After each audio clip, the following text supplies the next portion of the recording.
तो गाइज स्वागत है आप सभी का हमारे YouTube channel the learning era with Puneet sir में। आज हम लोग सीखने जा रहे हैं passive voice past indefinite tense का, वो भी बेहद आसान और हिंदी लैंग्वेज में। ठीक है, लेट्स सबसे पहले हम लोग प्राइमरी रूल समझेंगे कि एक्टिव वॉइस में पास्ट इंडेफिनिट टेंस को कैसे बनाते हैं। यहाँ पर सबसे पहले आईडी लिखा है in the last of the sentence. ता था, ती थी, ते थे, या, ई, ए इज गिवन। ओके, तो इसका सबसे पहले पहचान हमें पता होना चाहिए, आईडी।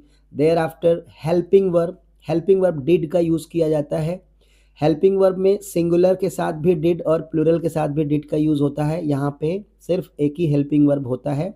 जनरली अन्य टेंस में दो या दो से अधिक भी हेल्पिंग वर्ब्स हो सकते हैं, लेकिन यहाँ सबसे खास बात जो ध्यान रखने की है वो ये है कि डिड का यूज़ केवल नेगेटिव और इंटरोगेटिव सेंटेंस में करना है, जैसा कि यहाँ मैंने ब्रैकेट में मेंशन किया हुआ है स्टूडेंट्स।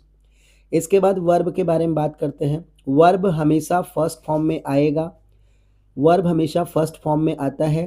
डिड के साथ हमेशा वर्ब का फर्स्ट फॉर्म लगाया जाता है। अगर सेंटेंस अफर्मेटिव है तो यहाँ पे मैंने एक नोट्स बनाया हुआ है, ध्यान से देखिए।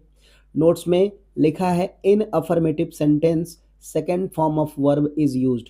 यहाँ पे बहुत ध्यान रखने की बात है कि सेंटेंस अगर अफर्मेटिव सेंटेंस होगा तो second form of the verb use किया जाएगा। अगर नेगेटिव या इंटरोगेटिव होगा तो वर्ब का फर्स्ट फॉर्म यूज़ किया जाएगा। ऐसा रूल एक्टिव वॉइस में है।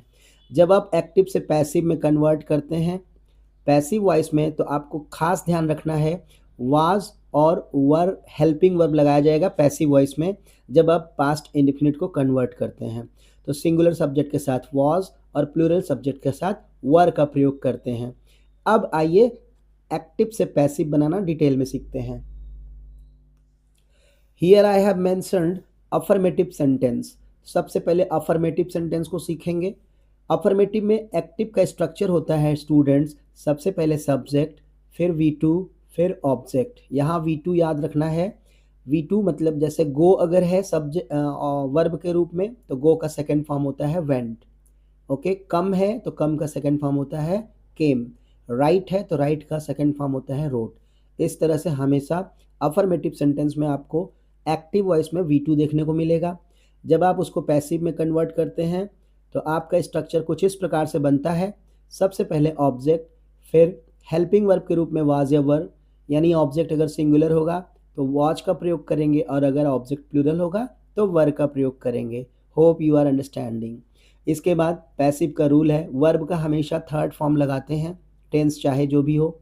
लास्ट में आप बाई लगा करके सब्जेक्ट रखते हैं। ये आपका स्ट्रक्चर जो सामने दिख रहा है ये अफर्मेटिव का स्ट्रक्चर है। इसको आप ध्यान से लिख लीजिए, तभी आपको ये चीज़ आएगा। आइए अब हम लोग इसको एग्जाम्पल से समझते हैं कि अफर्मेटिव सेंटेंस का पैसिव वॉइस कैसे बनाते हैं। So let's practice. सबसे पहले एक सेंटेंस मैंने बनाया हुआ है, एक्टिव वॉइस लिखा है ही फिनिश्ड हिज वर्क। यहाँ पे ही इसका सब्जेक्ट हो गया, फिनिश्ड इसका V2 यानी वर्ब हो गया और हिज वर्क इसका ऑब्जेक्ट हो गया। अब जैसा कि रूल आप सबको पता है, जो ऑब्जेक्ट होता है ऑब्जेक्ट को आप किधर लाते हैं, सब्जेक्ट की ओर। तो ऑब्जेक्ट हिज वर्क इधर लाएंगे तो ये हो जाएगा हिज वर्क। हिज वर्क हमेशा सिंगुलर होता है इसीलिए वाच का प्रयोग करेंगे। और फिनिश्ड सेकेंड और थर्ड फॉर्म दोनों एक ही होता है। यहाँ पे फिनिश्ड V3 है और ऊपर ये V2 है, दोनों का एक ही रूप होता है इसीलिए फिनिश्ड ही रहेगा। फिर बाई लगाकर ही को जब कन्वर्ट करेंगे, एक्टिव वॉइस का ये जो ही है जो सब्जेक्ट के रूप में काम कर रहा था, जब ये पैसिव वॉइस में आता है तो अपने ऑब्जेक्टिव फॉर्म में यूज़ किया जाता है, यानी बाई हिम लगा देंगे। तो सेंटेंस क्या बना, his work watch finished by him. आइए दो और सेंटेंस की प्रैक्टिस करते हैं अफर्मेटिव में। सेंटेंस है she wrote a letter to her father. अब यहाँ पे वर्ब को आपको देखना है, रोट आपका second form of the verb है, इसके बाद अ लेटर आया है, यही आपका ऑब्जेक्ट है और सब्जेक्ट इसका शी है। तो हम जब भी पैसिव वॉइस कन्वर्ट करेंगे तो शुरू में क्या लिखेंगे, अ लेटर। अब यहाँ सिंगुलर होने के नाते इसमें वॉज का प्रयोग करेंगे। अ लेटर वॉज, अब रोट सेकेंड फॉर्म है, इसका थर्ड फॉर्म होता है written. A letter was written to her father, ये अदर वर्ड के रूप में आया हुआ है, इसको भी लिख लेंगे यहीं पर। फिर बाई लगाकर सी को कन्वर्ट करेंगे हर में, तो हो जाएगा a letter was written to her father by her. कभी कभी स्टूडेंट होता क्या है, टू हर फादर जो अदर वर्ड आया है इसको आप बाई के बाहर भी निकाल सकते हैं, तो हो जाएगा a letter was written by her to her father. Okay, next example, the teacher punished the boy. यहाँ पे द टीचर सब्जेक्ट है, द बॉय ऑब्जेक्ट है, बीच में पनिश्ड इसका वर्ब का सेकंड फॉर्म है। हम कन्वर्ट करेंगे तो सबसे पहले लिखेंगे द बॉय सिंगुलर है, हेल्पिंग वर्ब के रूप में वॉज, फिर पनिश का थर्ड फॉर्म पनिश्ड हो जाएगा, सेकंड फॉर्म और थर्ड फॉर्म दोनों एक ही होते हैं। उसके बाद इसमें कोई अदर वर्ड नहीं है इसीलिए बाई लगा के नाउन के रूप में द टीचर है। नाउन चेंज नहीं होता है, केवल प्रोनाउन चेंज होता है, सब्जेक्ट का प्रोनाउन ऑब्जेक्ट का प्रोनाउन ऐसे कन्वर्ट होता है, बाकी नाउन का चेंजेस नहीं होता है। तो इस तरह से ये सेंटेंसेस जो मैंने बनाए हैं अफर्मेटिव सेंटेंस का है। Hope you are understanding well. आइए अब हम लोग नेगेटिव सेंटेंस सीखते हैं। नेगेटिव का स्ट्रक्चर है, सबसे पहले सब्जेक्ट फिर डिड। आपने शुरू में स्टडी किया कि डिड लगता है only negative and interrogative sentence, तो यहाँ पे डिड लगेगा, फिर नेगेटिव सेंटेंस का नॉट, वर्ब का फर्स्ट फॉर्म, यहीं पे ध्यान देना है। यदि आपने हेल्पिंग वर्ब का प्रयोग कर दिया तो वर्ब आपका सेकंड फॉर्म में न आके किस फॉर्म में आता है, फर्स्ट फॉर्म में आता है, फिर ऑब्जेक्ट। अब जब इसको कन्वर्ट करेंगे पैसिव वॉइस में तो सबसे पहले ऑब्जेक्ट, फिर वॉज वर्ब में से एक, फिर नॉट, फिर V3, फिर बाई प्लस सब्जेक्ट, ये इसका स्ट्रक्चर हुआ। आइए नेगेटिव सेंटेंस के एग्जाम्पल्स को समझते हैं। पहला एग्जाम्पल है he did not help me. यहाँ पे ध्यान देना है, मी ऑब्जेक्ट है, मी को इधर लेकर आए हम लोग, आई में कन्वर्ट कर दिए। आई के साथ पास्ट टेंस में वॉच का यूज होता है। आई वॉज नॉट हेल्प, यहाँ फर्स्ट फॉर्म में, यहाँ थर्ड फॉर्म में आएगा। यहाँ हेल्प्ड V3 हो गया, हेल्प्ड, फिर बाई लगा के ही को कन्वर्ट कर दिया हम लोगों ने हिम में। सेंटेंस बनता है I was not helped by him. Second example है दे डिड नॉट इन्वाइट अस।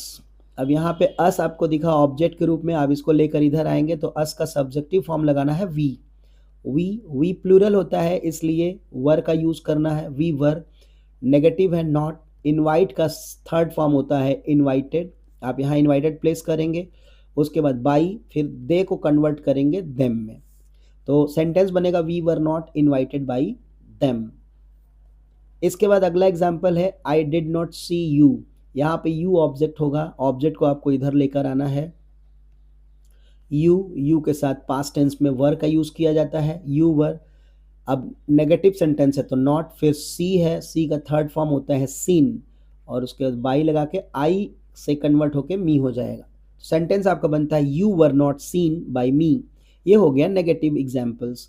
अब आइए इंटरोगेटिव सेंटेंस को भी सीखते हैं। इंटरोगेटिव में टाइप 1 टाइप 2 दोनों होते हैं, तो हम उसको स्टडी करते हैं। सबसे पहले हम लोग इंटरोगेटिव टाइप 1 के स्ट्रक्चर्स को समझेंगे, उसके बाद टाइप 2 के स्ट्रक्चर्स को समझेंगे। जैसा कि पहले भी बताया गया है आपको, इसमें जो आंसर होता है उसमें एस और नो में दिया जाता है। टाइप 1 का आंसर एस और नो में होता है, और हिंदी में क्या शब्द से शुरुआत होती है, क्या वाक्य के शुरू में आता है, तो वो स्ट्रक्चर टाइप 1 में होता है। इसका एक्टिव वॉइस होता है, सबसे पहले हेल्पिंग वर्ब के रूप में डिड का यूज करना है, फिर सब्जेक्ट, फिर वर्ब का फर्स्ट फॉर्म, फिर ऑब्जेक्ट, राइट। पैसिव वॉइस में जब आप कन्वर्जन करेंगे तो डिड जैसे ऊपर हेल्पिंग वर्ब में लिखा था यहाँ पे एक्टिव में, वैसे ही पैसिव में भी हेल्पिंग वर्ब भी आएगा, लेकिन हेल्पिंग वर्ब वॉज या वर का प्रयोग करेंगे। फिर उसके बाद ऑब्जेक्ट लिखेंगे, फिर वर्ब का थर्ड फॉर्म, फिर बाई प्लस सब्जेक्ट। ध्यान रखिएगा वॉज और वर्ब में से यहाँ पे कोई एक लगाना होगा। Let's understand the examples of interrogative type 1। पहला सेंटेंस है did he write a letter. क्या उसने एक चिट्ठी लिखा? अ लेटर यहाँ पे ऑब्जेक्ट होगा, तो डिड हेल्पिंग वर्ब शुरू किया है तो हम लोग यहाँ पे अ लेटर के अकॉर्डिंग वॉज रखेंगे हेल्पिंग वर्ब के रूप में। उसके बाद अ लेटर, राइट का थर्ड फॉर्म रिटेन होता है, रिटेन लिखेंगे, फिर बाई लगा के ही को कन्वर्ट करेंगे हिम में। सेंटेंस बनेगा was a letter written by him. इसी प्रकार से आगे के एग्जाम्पल्स को समझते हैं। Did India win the Asia cup. यहाँ पे द एशिया कप आपका ऑब्जेक्ट होता है, तो एशिया कप सिंगुलर है इसीलिए डिड के बदले में यहाँ आएगा वॉज, फिर ऑब्जेक्ट है the Asia cup, was the Asia cup. उसके बाद विन का थर्ड फॉर्म होता है वोन, फिर बाई लगाकर इंडिया। तो सेंटेंस क्या बना, फुल स्टॉप दे दीजिएगा। Was the Asia cup won by India, ये इसका सेंटेंस हो गया। And don't forget to place question marks, तो लास्ट में फुल स्टॉप नहीं होगा, लास्ट में क्वेश्चन मार्क्स होगा। नेक्स्ट एग्जाम्पल है डिड शी टेक लंच, यहाँ लंच को लेंगे ऑब्जेक्ट के रूप में और वॉज लगाएंगे, फिर लंच लगाएंगे। वॉज लंच, टेक का थर्ड फॉर्म होता है टेकन, फिर बाई लगाकर शी का ऑब्जेक्टिव फॉर्म होता है हर और क्वेश्चन मार्क। तो सेंटेंस बनेगा was lunch taken by her. ये हो गया type 1 interrogative sentence. Let's understand type 2। Interrogative type 2 का स्ट्रक्चर है WH लगाकर, बाकी पूरा टाइप 1 का स्ट्रक्चर हमने लिख दिया है। ये टाइप 1 का ही स्ट्रक्चर है, बस इसमें एक चीज़ बढ़ा दी गई है WH, इससे ये हो गया टाइप 2। और इसमें क्वेश्चन का आंसर एक्सप्लेन करके दिया जाता है, एक्सप्लेन करके दिया जाता है, यानी क्या क्यों कब कहाँ कैसे ये सेंटेंस के बीच में आते हैं, राइट। ओके गाइस, अब लेट्स अंडरस्टैंड पैसिव वॉइस। इसमें भी WH से शुरुआत करेंगे और हेल्पिंग वर्ब वाज वर रखेंगे, फिर ऑब्जेक्ट रखेंगे, वर्ब का थर्ड फॉर्म रखेंगे, बाई लगा के सब्जेक्ट रखेंगे और क्वेश्चन मार्क दे देंगे। ठीक है, केवल आपको हेल्पिंग वर्ब चेंज करना है। आइए समझते हैं इंट्रोगेटिव सेंटेंस टाइप 2 के एग्जाम्पल। पहला एग्जाम्पल है when did he call you. यहाँ पे यू आपको मिलता है ऑब्जेक्ट के रूप में और ही मिलता है सब्जेक्ट के रूप में। तो यू को इधर लाने के लिए व्हेन टू व्हेन उतार देंगे ऐसे ही। वर, यहाँ स्पेलिंग गलत हो गया है, थोड़ा मिस प्रिंट, यहाँ पे WERE है। व्हेन वर, उसके बाद यू ऑब्जेक्ट है, यू का ऑब्जेक्टिव फॉर्म बदलता नहीं है, चाहे सब्जेक्ट में लिखे चाहे ऑब्जेक्ट में लिखे यू ही रहता है। कॉल का थर्ड फॉर्म कॉल्ड होगा, ये V3 हो गया आपका कॉल का। फिर बाई लगा के ही को कन्वर्ट कर दिया है हिम में। सेंटेंस बना when were you called by him. इसी तरह से दूसरा एग्जाम्पल समझते हैं। Why did she close the door. यहाँ द डोर आपको ऑब्जेक्ट मिलेगा, शी सब्जेक्ट मिलेगा। वाई एज इट इज उतार देंगे ऐसे नीचे और द डोर के अकॉर्डिंग हम वॉज लिखेंगे, फिर उसके बाद वॉज द डोर हो जाएगा। उसके बाद क्लोज का थर्ड फॉर्म क्लोज्ड हो जाएगा and there after in the last by लगाकर शी को कन्वर्ट कर देंगे हर में और इंट्रोगेटिव सिंबल लगा देंगे। सेंटेंस बनेगा why was the door closed by her. Okay, clear है। नेक्स्ट एग्जाम्पल समझते हैं। Why did she punish the boy. The boy यहाँ पे ऑब्जेक्ट है, शी यहाँ पे सब्जेक्ट है, पनिश V1 है। अब वाई एज इट इज उतर जाएगा। अब डिड के जगह पे द बॉय के अकॉर्डिंग वॉज हो जाएगा। Why was the boy, punish का थर्ड फॉर्म पनिश्ड हो जाता है एंड बाई लगा के शी को कन्वर्ट करेंगे अगेन हर में। तो why was the boy punished by her. ये हो गया टाइप 2 के एग्जाम्पल्स। अब टाइप 2 में ही एक बहुत इंपॉर्टेंट रूल है डियर स्टूडेंट, जिसको हम समझने जा रहे हैं। देखिए यहाँ पे लिखा है हु मीन्स होता है कौन या किसने। WH फैमिली के फैमिली में ही WHO who sentence I mean शब्द आता है इंट्रोगेटिव वर्ड, और इसका एक्टिव का स्ट्रक्चर होता है हु V2 ऑब्जेक्ट। देखिए इंट्रोगेटिव सेंटेंस में मैंने आपको पहले बताया था कि V1 का प्रयोग करते हैं, लेकिन यहाँ पे हम लोगों ने V2 का प्रयोग किया है। ऐसा इसलिए है क्योंकि इसमें हेल्पिंग वर्ब नहीं लगाया गया है। अब क्या रूल है कि इसमें हेल्पिंग वर्ब नहीं लगाया जाता है और इसको किस तरह से कन्वर्ट करते हैं, इसको हम नीचे के एग्जाम्पल से समझते हैं। यहाँ पे मैंने लिखा है राम ने रावण को मारा, हिंदी में लिखा है। तो यहाँ पे राम सब्जेक्ट है, कौन सी क्रिया कर रहे हैं, मारने की। किसको कर रहे हैं, ऑब्जेक्ट कौन है, रावण। तो फिलहाल अभी हमने राम को लिखा है, तो राम किल्ड रावण में राम आपके सब्जेक्ट के रूप में और रावण आपके ऑब्जेक्ट के रूप में है। ठीक है, अगर इसी का हम क्वेश्चन पूछें और बोले रावण को किसने मारा, तो यहाँ पे किसने मारा, जिसने मारा वो हमारा सब्जेक्ट होगा और वो गायब है, यहाँ पे सब्जेक्ट नहीं है। तो हम सभी जानते हैं कि हम कभी भी हेल्पिंग वर्ब का इस्तेमाल करते हैं। हेल्पिंग वर्ब का इस्तेमाल चाहे सब्जेक्ट सिंगुलर हो तो कुछ प्लूरल हो, तो जो भी हेल्पिंग वर्ब होता है वो सब्जेक्ट के ऊपर निर्भर होता है कि कौन सा हेल्पिंग वर्ब लगाना है।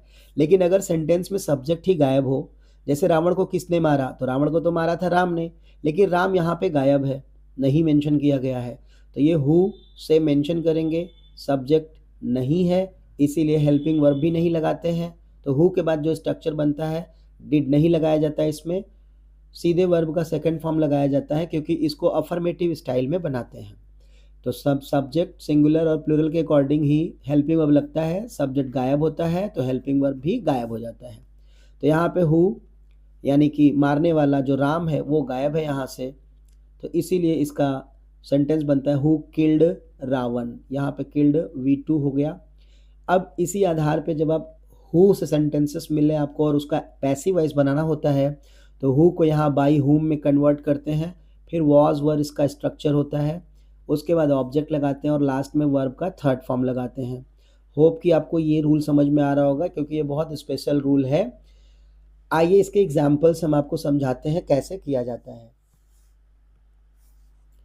पहला एग्जाम्पल है हु रोट दिस लेटर, बनाया गया है, हु को बाई हुम में कन्वर्ट किया गया है। फिर दिस लेटर इसका ऑब्जेक्ट है तो वॉज लगा करके दिस लेटर लगाया गया है। वॉज इसलिए लगाया गया क्योंकि दिस लेटर सिंगुलर होता है, और रोट का थर्ड फॉर्म यहाँ पे रिटेन लगाया गया है। तो सेंटेंस बना by whom was this letter written, यानी हु से बनने वाला रूल कुछ अलग ही है, इसीलिए आपको अलग से मत बताया जा रहा है। सेकेंड एग्जाम्पल है हु ब्रोक द विंडो, खिड़की किसने तोड़ा। तो अब यहाँ पे हम इसको कन्वर्ट करेंगे तो हु को बाई हुम में कन्वर्ट करेंगे, बाई हुम, फिर उसके बाद वॉज लगाएंगे, द विंडो लगाएंगे क्योंकि विंडो सिंगुलर है इसीलिए वॉज लगाया गया है यहाँ पे। फिर उसके बाद ब्रोक का थर्ड फॉर्म ब्रोकन होता है, ब्रेक ब्रोक ब्रोकन, ठीक है, और इंट्रोगेटिव सिंबल दे देंगे। तो by whom was the window broken इसका आंसर हो जाएगा। इसके बाद हु मेड दिस प्रोजेक्ट, इस प्रोजेक्ट को किसने तैयार किया या किसने बनाया, इसको कन्वर्ट करेंगे तो हु बाई हुम में कन्वर्ट हो जाएगा, हु बाई होम में कन्वर्ट हो जाएगा। उसके बाद दिस प्रोजेक्ट के अकॉर्डिंग, यानी वो सिंगुलर है तो वॉज लगाएंगे, फिर दिस प्रोजेक्ट लगा देंगे,